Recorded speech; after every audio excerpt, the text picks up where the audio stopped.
How's it going, everybody? I bought this slightly used Polaroid Originals 1-Step 2 camera a week ago, and it just arrived a few days ago. And I thought I'd go out today and shoot some photos with it. I actually made a test shot already, like a few days ago when it first arrived. Actually, not that long ago, 3 days ago, April 17. It's a photo of my dog.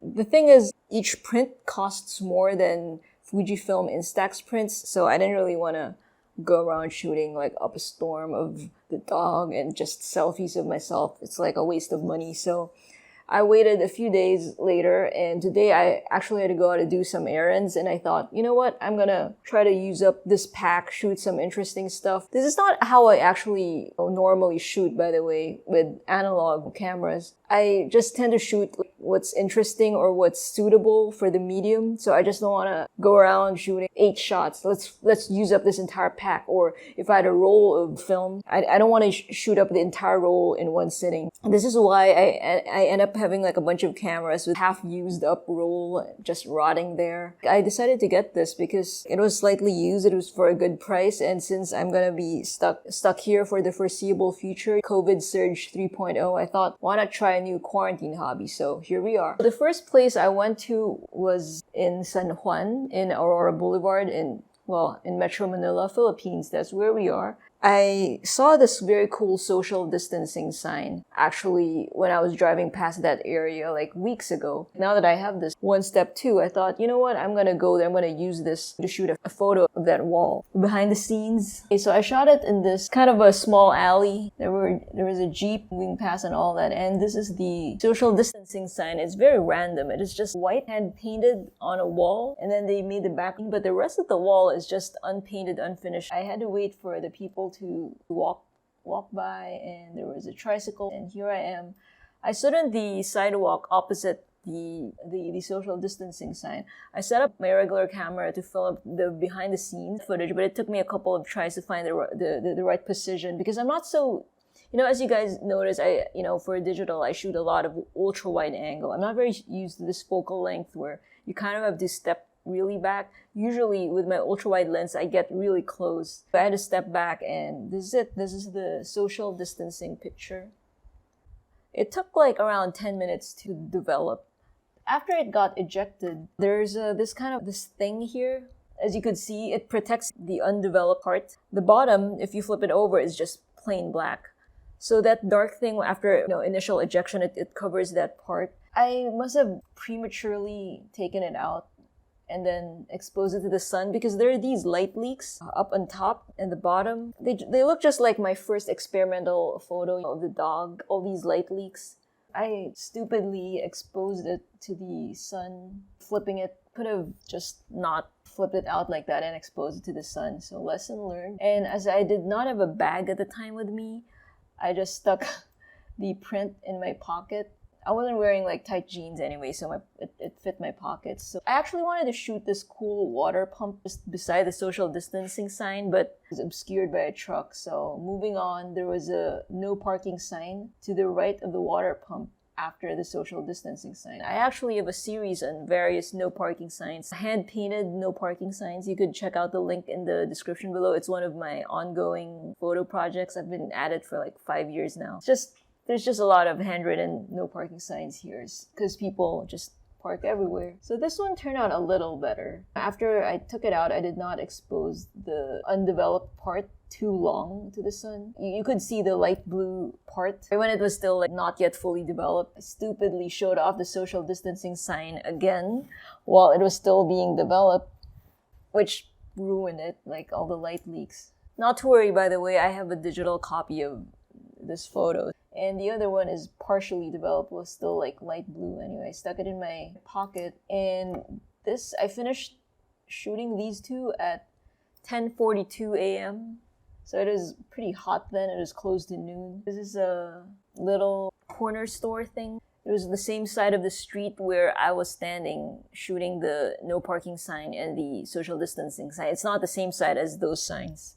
It's the opposite side. I went to do some other errands, paid some bills at 10:56. I checked on the 2 prints and they were already all printed. So that was 10:56 6, 10:42. That's around 15 minutes or so. The snow parking one turned out pretty okay. Fairly clear, just slightly underexposed. At least there were no crazy ass light leaks. Next up, I went to, still in San Juan, but a different part of it. The part I went earlier was close to F. Blumentritt. This part is close to Aurora Boulevard.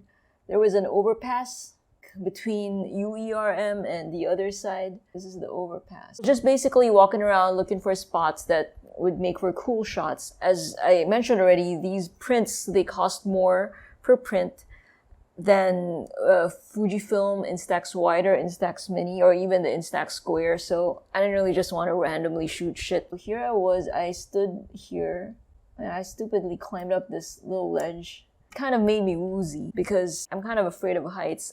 The intention was to shoot this pedicab. A pedicab is like a foot pedal tricycle using like a bike, not a motorcycle. And it's got a little umbrella. I thought it would look cool. And then there was a little cab walking past it. SMDC is a real estate company. It turned out, first of all, the color is like this weird sepia tone. The colors of this Polaroid, I noticed, they're not as good out of the camera as the Fujifilm Instax Wide. I have a bunch of Instax Wides that have expired from 15 years ago when I first got into instant stuff.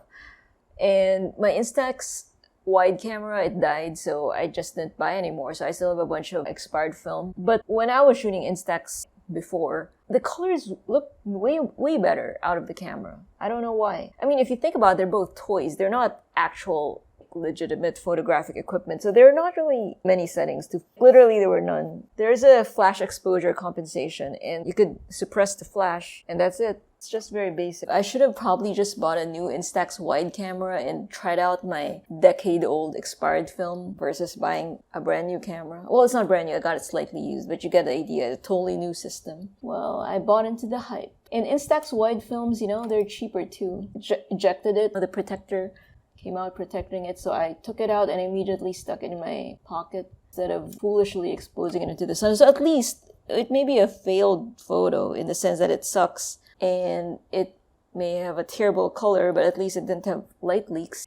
So next up, I wanted to shoot this kind of like a waiting shed area with some workers in orange vests or orange t-shirts resting under the shed. Because it's close to noon, right? People are resting, having lunch. So the first vantage point I stood at, it was kind of a little far, from them. So I walked a little bit forward. So I crossed that part. So there's no cover over my head. Now you can see how bright it is here.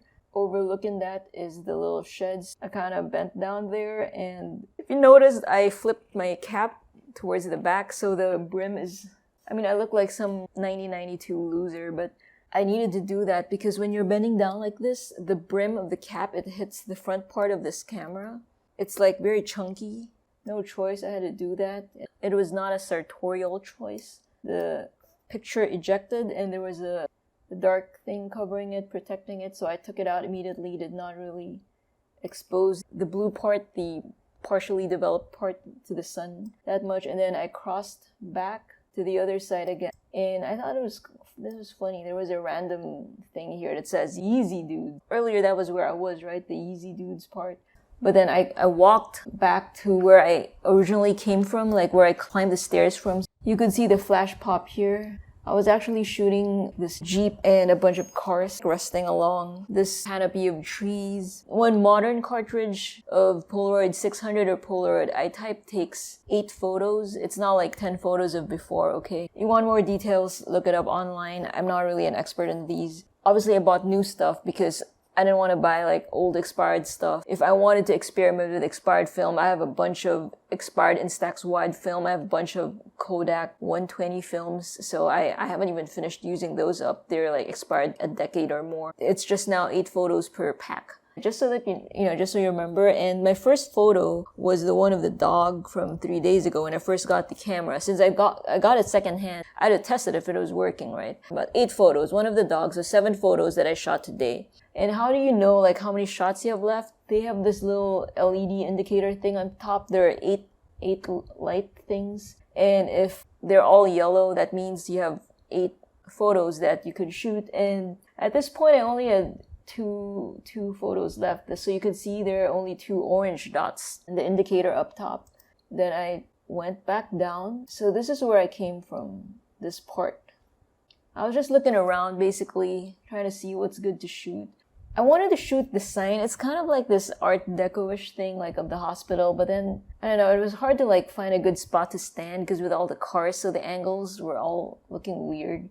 So I settled into this tree because there was this weird mouth-like opening in the trunk.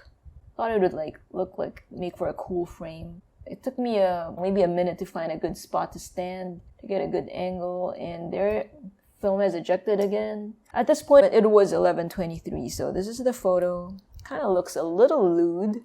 The last photo is actually, like, I shot the profile view of the same Jeep that I shot, like, the top view of earlier when I was, like, standing in the overpass. The same Jeep that you see here. So I wanted to shoot this, like, funny part, like, beside the Jeep. It says, there are 2 of us. It's like a 2-headed mythological creature thing. There are lots of like cool jeepney designs, and I stupidly shot it without thinking of making a safety backup photo with my digital camera. I could have, but I didn't think of it because I thought, it's gonna turn out good because this is already my 8th photo. I practiced enough. I set the flash too high because it was a bit dim there with the shade of the tree, and then it just kind of reflected off the steel, so you can't even read the cool sign. Not a very successful photo then. I mean, I guess as a photo, it's okay. I did capture the Jeep clearly, although it's slightly underexposed, but yeah, but the sign, the main thing I wanted to shoot, the flash just reflected off of it, so very disappointing. I only had 1 copy of the photos, aside from the first one with the social distancing one. Aside from that, all these other photos, I only have like the Polaroid copies, and I can't, God knows if I'll ever see this Jeep again. I should have shot with a safety with digital, but I was, in my infinite wisdom, I thought they would turn out okay.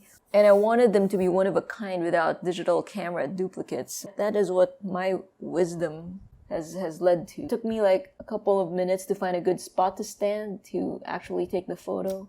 So I think that's basically it. I shot 7 frames today. I finished up the entire pack. Then I turn off the camera. It's this little slider switch up here, this yellow one. And that's it. Some technical stuff. I shot these with Polaroid 600 film. I used as I said earlier, I used the modern one by Polaroid Originals, now rebranded as only Polaroid. I used Polaroid Originals 600 film, the modern one with 8 shots per pack. This camera has a built-in battery already. It's lithium ion. It's actually baked into the camera. I don't think it's user replaceable, so if it dies, it dies, just like every other consumer goods item here now, like with cell phones, the batteries are just baked into the device. The benefit of that is you actually don't have to buy the film that includes the battery inside, which is the 600 film. You could just buy the I-types. I-type film does not come with a battery pack. They are Polaroid came out with I-type cameras, the original Polaroid back in the day, that didn't use film that have batteries in them because they had batteries in the camera itself. And this one, the new one, the One Step 2, and then I think they released the Polaroid Now in 2021. These all use I-type film, but they can also use 600 film, which with the battery. It just costs a little more, I believe. Otherwise, they're the same thing. Obviously, it's less environmentally friendly. Why buy a pack film that contains batteries if your device already contains batteries? But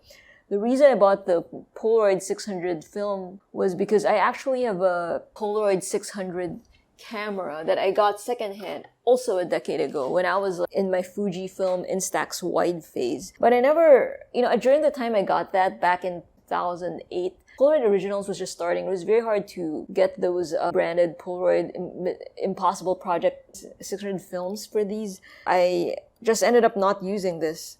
So actually, when you pull up the entire top, it actually is chunkier, taller than the One Step 2. I bought the 600 film thinking I was going to use it in this because now that the 600 films are widely available, like by Polaroid Originals, it turns out it wasn't working, like it doesn't eject film anymore, but it actually it still powers on. Because like I said, the 600 film comes with battery built in the pack, and it powered on. That thing powered on.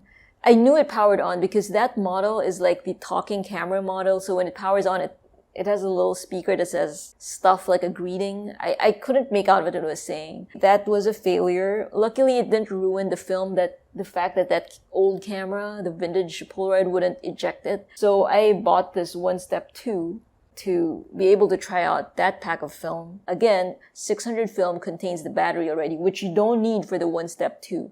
Okay? You could just use the I-type film. It's the same thing except without the battery in the pack. So the next time I'm gonna load this up again, I'm just gonna buy I-type for it. Save just a little bit of money and obviously less environmental waste, with batteries and stuff. If you enjoyed this video, the behind the scenes portion, don't forget to click like. Tell me which was your favorite photo among the 8 that I showed. At the very least, tell me you like the photo of my dog if you thought all the other 7 were terrible. Don't forget to subscribe if you haven't yet, so you'll be updated when I upload again. See you next video.